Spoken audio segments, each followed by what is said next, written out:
MB Kedah tersasul dalam ucapannya berkaitan dengan Sultan Selangor. Terus pukul 3 pagi, serombongan polis mengambil tindakan.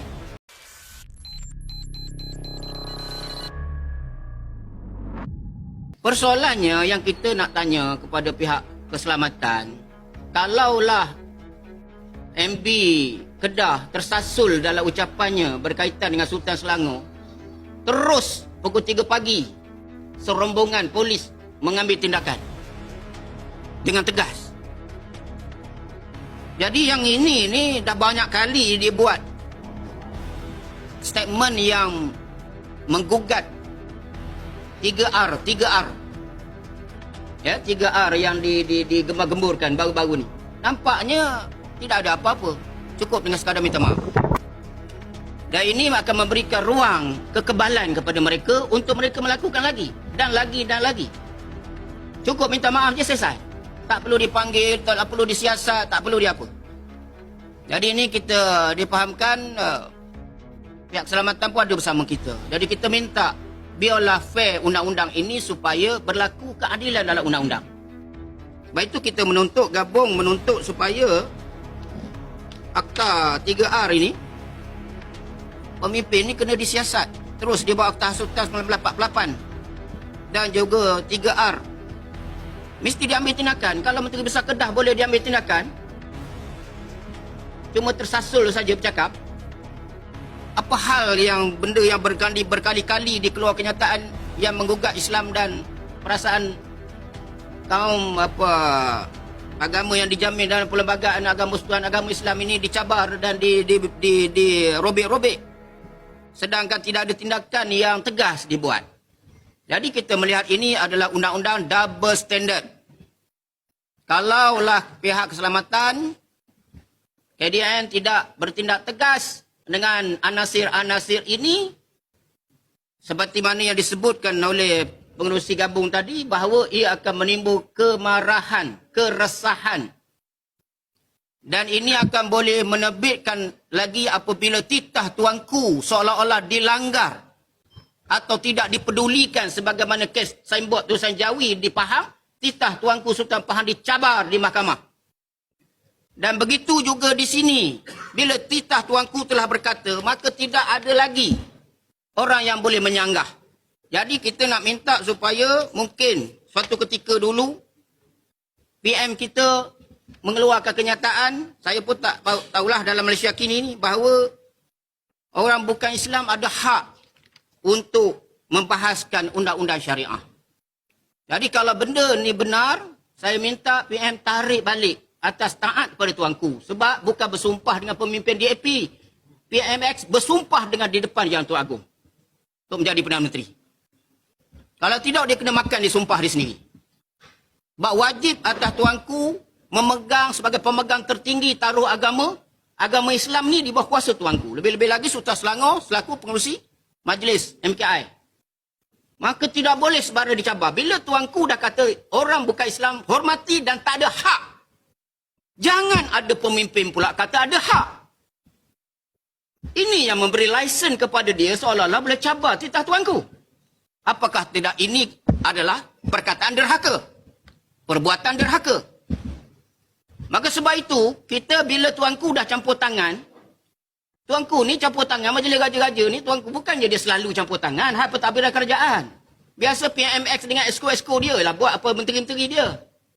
Tetapi bila dah menggugat hak tuanku sendiri, hak agama yang dia sumpah sendiri, hak rakyat beragama Islam yang wajib tuanku pelihara dan jaga, maka tuanku kena bersuara. Kalau tidak, dia bersumpah, dia dituntut oleh Allah terhadap sumpah dia nanti.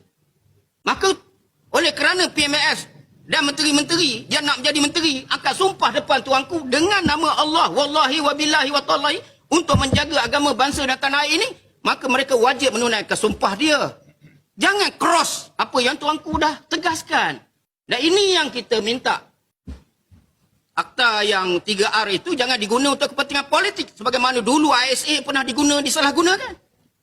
Kita tak mau buat akta untuk orang tertentu, lepas tu orang tertentu lepas. Ini akta apa? Begitu juga dengan titah tuanku. Kita semua diajar taat kepada tuanku. Masuk dalam rukun negara. Kita taat kepada raja dan negara. Tetapi siapa yang langgar? Pemimpin yang dilantik. Jadi wakil rakyat, ahli parlimen, mereka yang langgar. Mereka mendidik rakyat untuk derhaka kepada tuanku. Sebagaimana adun teras, terang-terang, cabar titah tuanku. Dipahang, diraup. Jadi sebab itu kita tidak mahu benda ini berulang. Kerana dia bukan saja melanggar dari segi agama, tapi raja-raja Melayu sebagai payung agama kita. Payung negara, payung negeri. Dan undang-undang di dalam dun-dun dan juga di parlimen yang berkait dengan Islam, mesti dibahaskan oleh orang Islam. Di bawah kuasa tuanku, Majlis Raja-Raja Melayu. Sebagai pemegang tertinggi, tetap pemegang taruh agama. Tidak perlu melibatkan pakar yang kata pakar apa? Tak ada pakar, kita pun tak pernah campur hal agama Buddha lah. Ada orang Islam, pakar daripada orang Islam pergi campur hal perundingan agama perundangan agama Buddha. Ada campur perundangan agama Kristian. Kita tak pernah campur hal agama lain. Tetapi mereka senang-senang aja nak campur semua urusan kita. Bahkan ada masjid-masjid yang memanggil orang bukan Islam duduk menyampaikan bantuan di rumah Allah. Kita tak boleh ajar begitu. Kita tak boleh didik sebab kita dah di-separate bidang melalui perlembagaan negara. Hak kita, lakum dinukum waliyadin. Agama kamu, agama kamu. Agama kami, agama kami. Kita tak mengganggu masing-masing. Jadi sebab itu kita nak di atas nak keadilan undang-undang, kita nak meminta enggih ni, tolong pihak polis tangkap. Dan siapa saja pemimpin DAP lepas pada ni, dan bukan DAP sajalah, yang bukan Islam, yang mengganggu hak orang Islam, mengganggu atau cuba dahaka pada raja, tangkap dan dakwa. Ini tuntutan kami. Terima kasih. Ya, betul. Melayu sebenarnya yang jadi pengkhianat kepada bangsa sendiri. Apa bukti dia? Sejarah telah menunjukkan bahawa bangsa Melayu sendiri yang menjadi tali barut kepada penjajah sehingga runtuhnya Kota Melaka yang merupakan sebuah empayar Melayu Islam yang terbesar di kawasan Asia Tenggara ini suatu ketika dahulu. Kerana Melayulah yang sanggup menjual agama, menjual bangsa, menjual maruah dan jati diri sebagai orang Melayu, menyebabkan Melayu itu sendiri berpecah dan hilang kuasa. Lebih 500 tahun kita dijajah, menjadi hina di tempat tanah kelahiran kita sendiri. Kerana apa? Kerana kita berpecah, kerana lemahnya iman kita. Itulah dia Melayu. Dan hari ini, adakah kita nak ulang lagi peristiwa dan sejarah yang lama? Bila kita Melayu ini mula berpecah, adakah kita nak tengok kita orang Melayu menjadi hina di tanah kelahiran kita sendiri? Hanya dengan Melayu kembali kepada Islam, berpegang teguh kepada agama, bersatu padu, barulah Melayu akan dapat nikmat yang pernah kita rasa suatu ketika dahulu. Benarlah pesan Mat Kilau. Jaga agama, jaga bangsa, jaga negara. Jangan sampai bangsaku tiada negara.